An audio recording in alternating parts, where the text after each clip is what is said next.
Imagine te réveiller chaque matin avec une sensation de contrôle absolu sur ta vie, sans peur, sans excuses, sans faiblesse qui te freine. Imagine faire face à n'importe quel défi avec détermination, sans que rien ni personne ne puisse te sortir de ton chemin. Maintenant dis-moi, qu'est-ce qui te retient? Tes peurs, tes doutes, les opinions des autres? Il est temps de détruire chacune de ces chaînes qui te maintiennent piégé dans une version faible de toi-même et de libérer ton véritable potentiel. Les stoïciens nous ont laissé des outils puissants pour renforcer notre esprit et durcir notre caractère. Il ne s'agit pas de mots vides ni de belles phrases, il s'agit de principes éprouvés au fil de l'histoire, des principes utilisés par des guerriers, des leaders et des penseurs pour surmonter l'adversité et atteindre la grandeur. Dans cette vidéo, je vais révéler 12 habitudes stoïques qui transformeront ta vie si tu les appliques. Rien ne sera plus jamais pareil. Es-tu prêt à détruire tes faiblesses et à devenir la personne que tu es destiné à être? Si la réponse est oui, soyez attentifs jusqu'à la fin. Mais avant de commencer, je veux que tu prennes 1 minute et que tu écrives dans la boîte de commentaires. À partir d'aujourd'hui, je serai plus fort émotionnellement. Ce simple acte peut faire la différence entre une vie de médiocrité et une vie de pouvoir et de maîtrise de soi. Sans plus attendre, commençons. 1. Maîtriser tes émotions avant qu'elles ne te maîtrisent. Les émotions sont puissantes, mais elles peuvent aussi être un piège mortel si tu ne les contrôles pas. La colère, la peur et l'anxiété peuvent faire de toi un esclave de tes impulsions. Le stoïcisme nous enseigne que nous ne pouvons pas contrôler ce que nous ressentons, mais nous pouvons contrôler comment nous réagissons. Chaque fois qu'une émotion négative te envahit, arrête-toi et demande-toi, cela vaut-il vraiment la peine de perdre le contrôle pour cela? Les stoïciens pratiquaient l'autodiscipline émotionnelle à travers la réflexion et le contrôle de soi. Marc Aurèle, l'un des grands empereurs stoïciens, écrivait « Si quelque chose d'extérieur te perturbe, la douleur ne vient pas de la chose en elle-même, mais de ton interprétation de celle-ci. Cela signifie que la façon dont tu choisis de voir une situation définit la manière dont elle t'affecte. Commence à entraîner ton esprit à répondre plutôt qu'à réagir.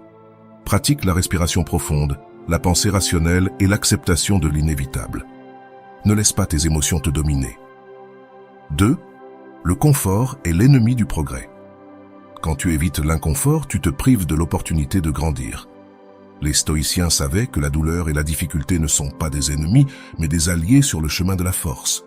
Épictète disait « Ne cherche pas à ce que les événements se produisent comme tu veux, mais souhaite qu'ils se produisent comme ils se produisent, et tu vivras sans problème. » Cela signifie qu'au lieu de fuir l'effort et l'adversité, nous devons les embrasser comme faisant partie du processus.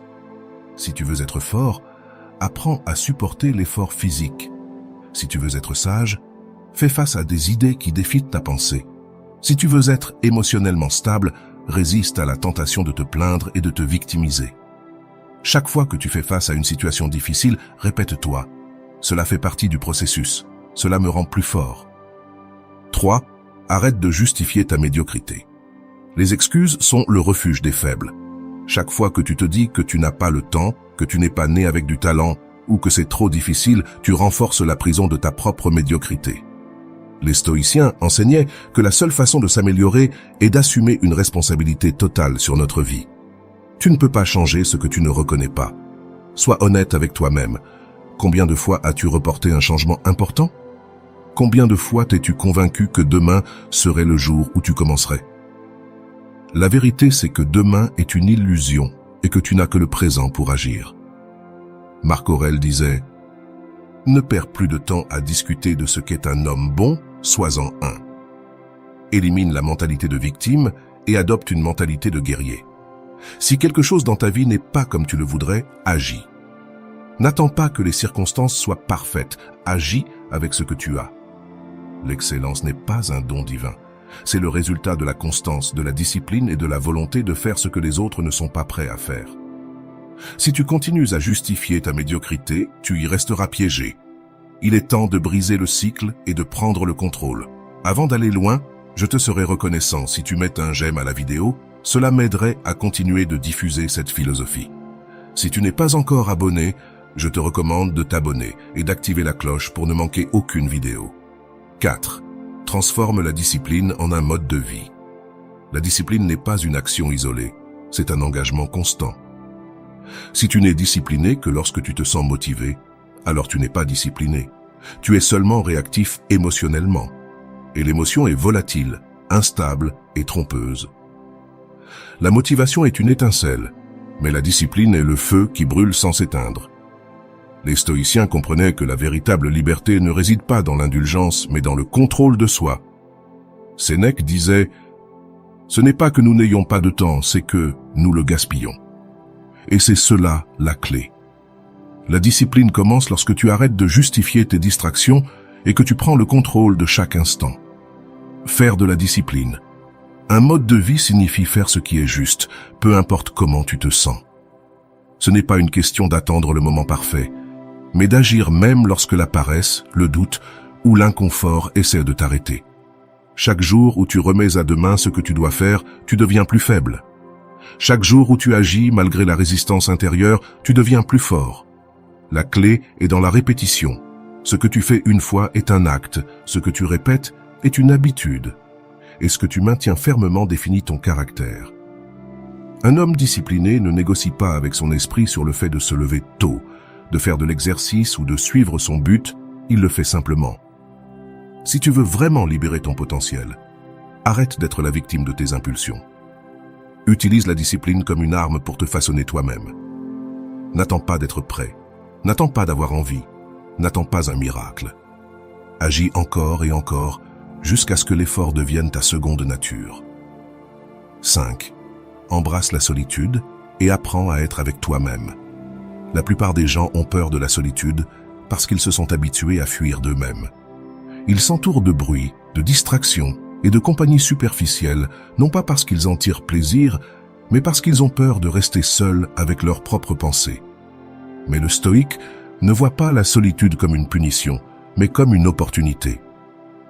Marc Aurèle disait « Nulle part un homme ne peut trouver un refuge plus tranquille et imperturbable que dans son propre âme. » Apprendre à être seul est l'un des plus grands signes de force.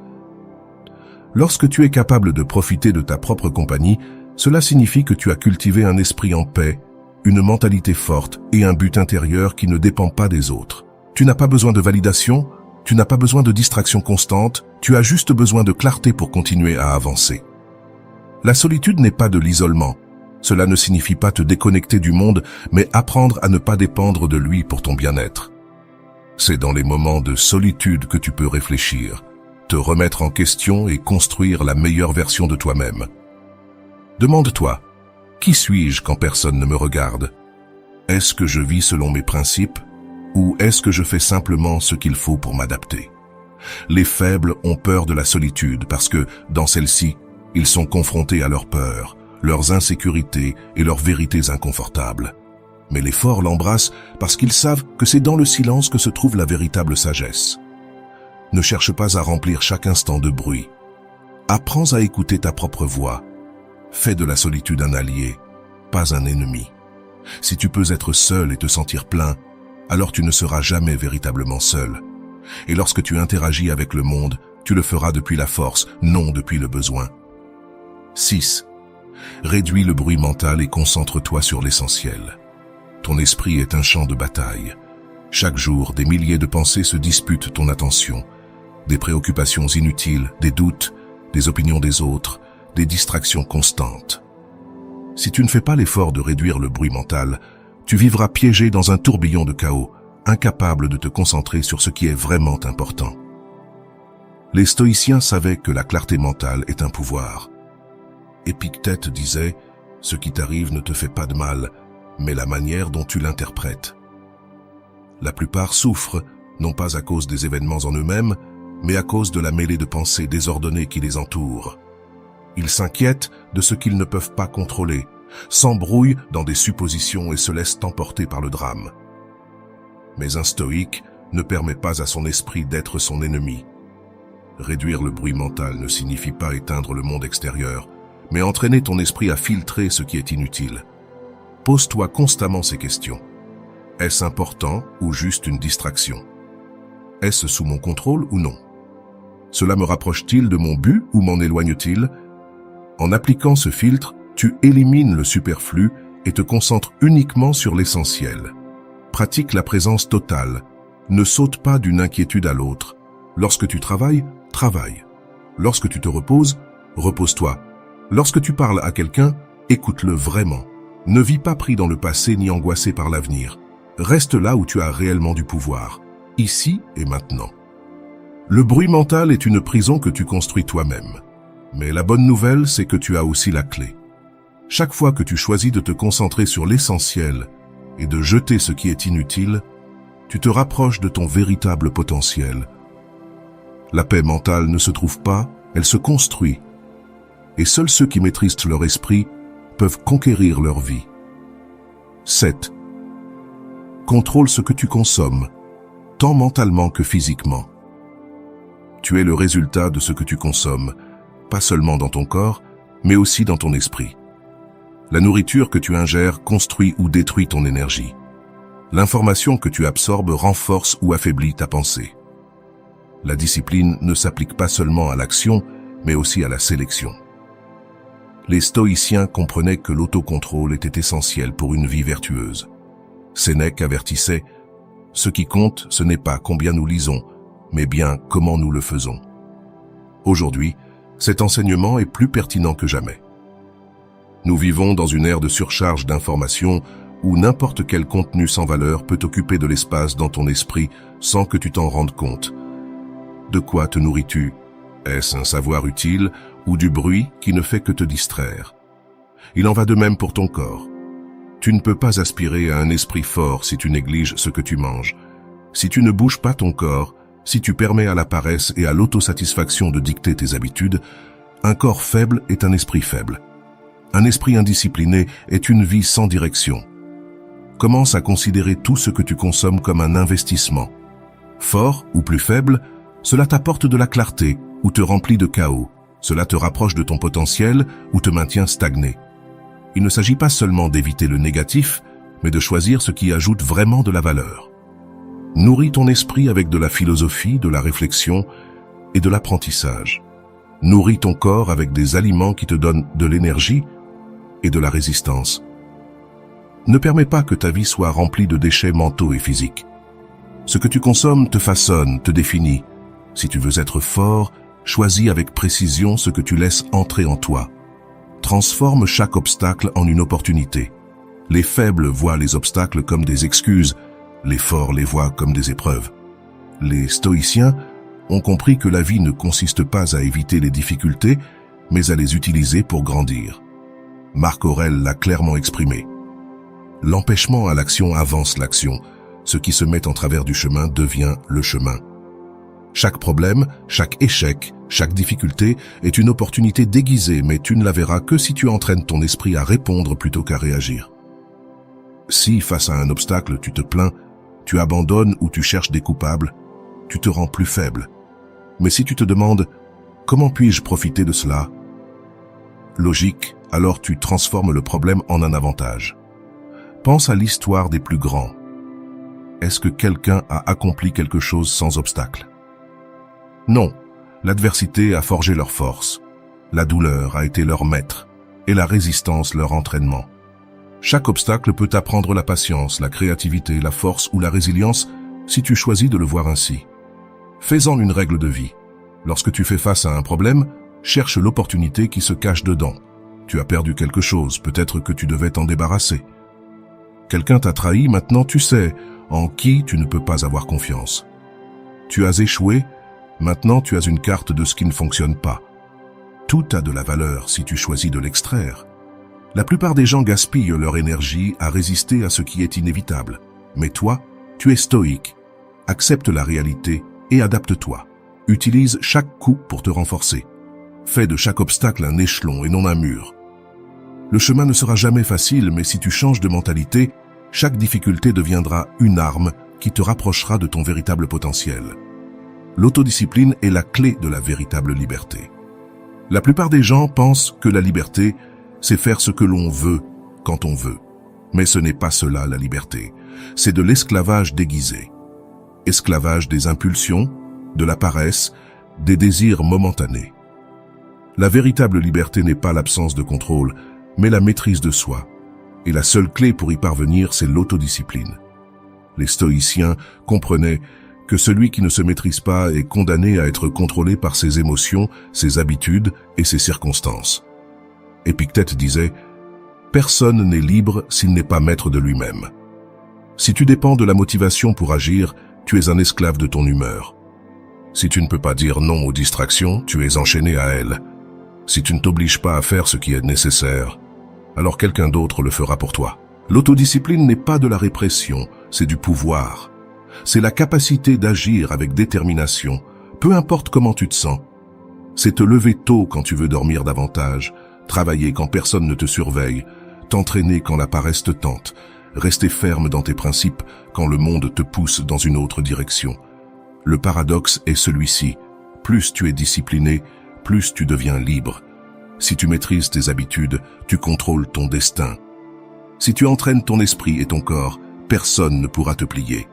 Si tu choisis ce qui est juste plutôt que ce qui est facile, tu avances pendant que les autres stagnent. Regarde cela de cette manière. Chaque décision que tu prends renforce une version de toi. Laquelle nourris-tu, la forte ou la faible? L'autodiscipline n'est pas une punition, c'est le chemin vers une vie sans limite. Ne laisse pas tes désirs momentanés détruire ta grandeur.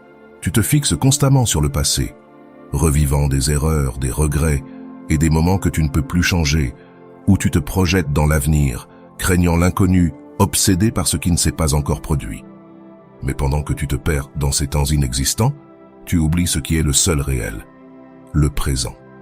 Les stoïciens comprenaient que l'instant présent est le seul que nous possédions véritablement. Marc Aurèle écrivait « Ne gaspille pas le peu de vie qu'il te reste dans des suppositions et des préoccupations sur ce que tu ne peux pas contrôler.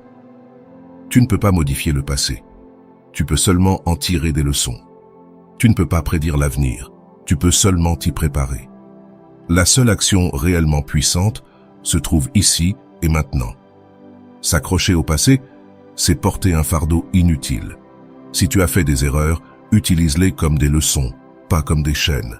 Si quelqu'un t'a blessé, lâche la rancune, car elle te lie à la blessure. Si quelque chose a mal tourné, accepte-le et passe à autre chose. Le passé n'existe plus, sauf dans ton esprit. S'accrocher au futur est tout aussi destructeur. L'anxiété pour ce qui viendra te vole la paix. Planifier est sage, mais se soucier de l'incertain est gaspiller de l'énergie dans des fantômes. Demande-toi, puis-je faire quelque chose à ce sujet maintenant? Si la réponse est oui, agis. Si la réponse est non, laisse-le aller. Vivre dans le présent est une pratique quotidienne. Concentre-toi sur ce que tu peux faire aujourd'hui, sur ce que tu peux contrôler à cet instant précis. Lorsque tu parles à quelqu'un, écoute-le vraiment. Lorsque tu travailles, accorde toute ton attention. Lorsque tu marches, ressens chaque pas. La vie se passe dans l'instant présent. Ne laisse pas ton esprit la gaspiller dans des temps qui n'existent pas. Trouve un but dans chaque action que tu réalises. Dans la vie moderne, il est facile de tomber dans le piège de faire des choses sans sens, de se laisser emporter par la routine sans se demander pourquoi derrière chaque action. Les gens se plongent dans leur quotidien sans but, simplement parce que c'est ce qu'on attend d'eux ou parce que c'est la voie la plus facile. Mais le stoïcisme nous enseigne quelque chose de vital.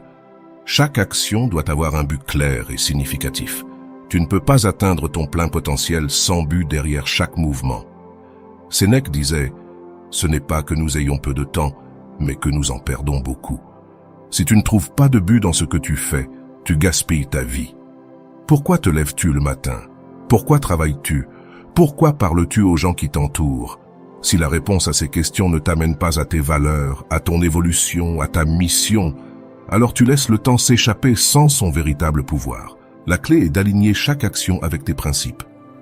Si tu travailles, fais-le dans le but de créer de la valeur, pas seulement pour gagner de l'argent.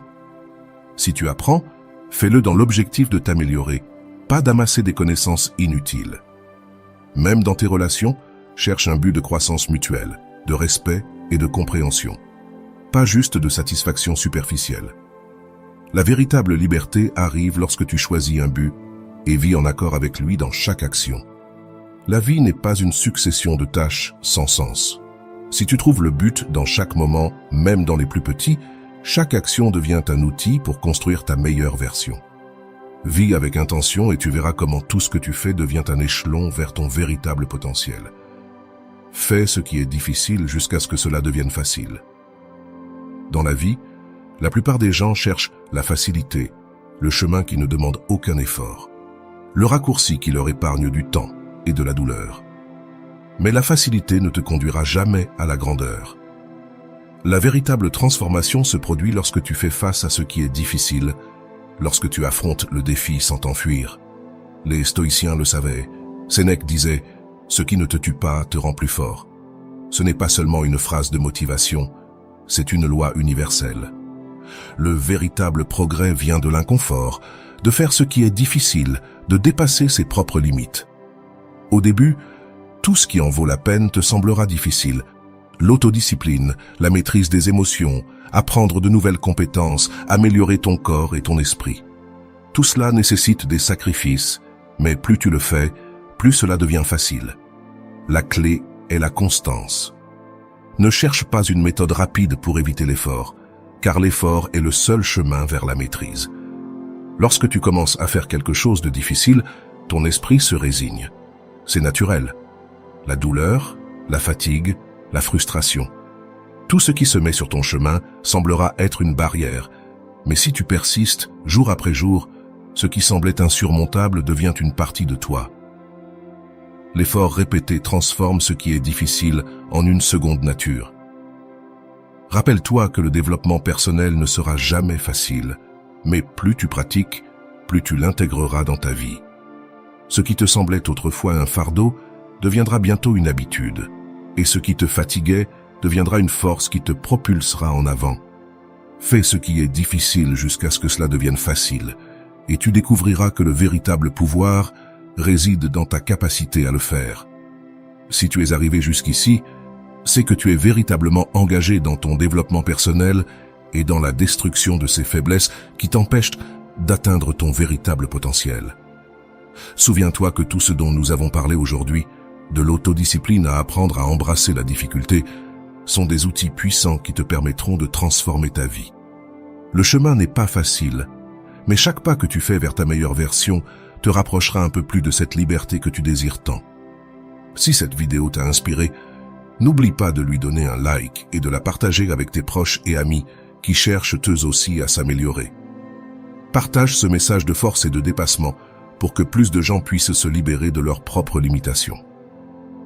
De plus, abonne-toi pour ne pas manquer la prochaine vidéo, où nous explorerons comment le stoïcisme peut t'aider à vivre avec un but et à atteindre tes plus grandes ambitions. On se voit dans la prochaine vidéo.